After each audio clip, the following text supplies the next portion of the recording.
দুম দুম দুম দুম তাক তাক দুম দুম দুম জাফরুইটা নিয়ে আয়।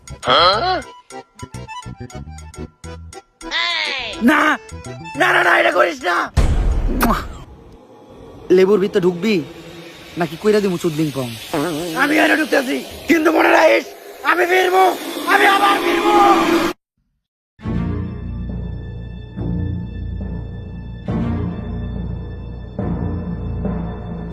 এসপি, সঞ্জনার এই লেবুর ভিতর বন্দি করে লাইছি, আর লেবুটা এই ব্যাগের ভিতর। কিন্তু খুব সাবধান, একটা জিনিস লক্ষ্য রাখবা, এই লেবুটা যাতে কেউ না কাটে। একবার যদি এই লেবুটা কেউ কাটে তাহলে সঞ্জনা আবার মুক্ত হয়ে যাইব।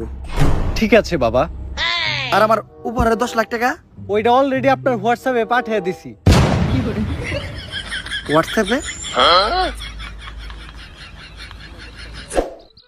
বউ বউ, এই ব্যাগটা খুব সাবধানে রাখবা, কেউ যেন হাত দিতে না পারে। আর যাও, আমার জন্য এক গ্লাস পানি নিয়ে এসো। আরে কতক্ষণ ধরে বসে আছি, পানি আনতে এত সময় লাগে? আরে আমি তো তোমার জন্য লেবুর শরবত বানিয়ে আনলাম। আমার লক্ষ্মী বউ। শরবতটা তো অনেক মজা হয়েছে। লেবুর শরবত যে বানাইলা, ঘরে তো লেবু আসিল না, লেবু পাইলা কই? কেন, লেবু একটা তো তোমার ওই ব্যাগেই আছিল।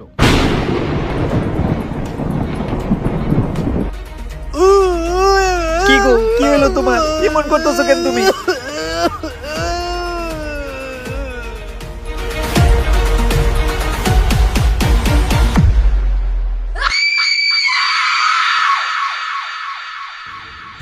ভাই, সঞ্জনার কাহিনী তো শেষ করলেন, এখন আপনি কি করবেন?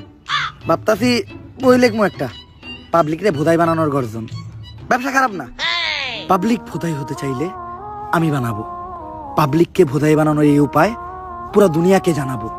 পাবলিক ঠিকই আমাকে বিশ্বাস করবে, ভাববে আমি থেকে যাব। কিন্তু না, তাদের পুং মারা শেষ হয়ে গেলে ঠিকই আমি পালাবো। পাবলিককে ভোদাই বানানোর গর্জন, পৃষ্ঠা নাম্বার 14 পং।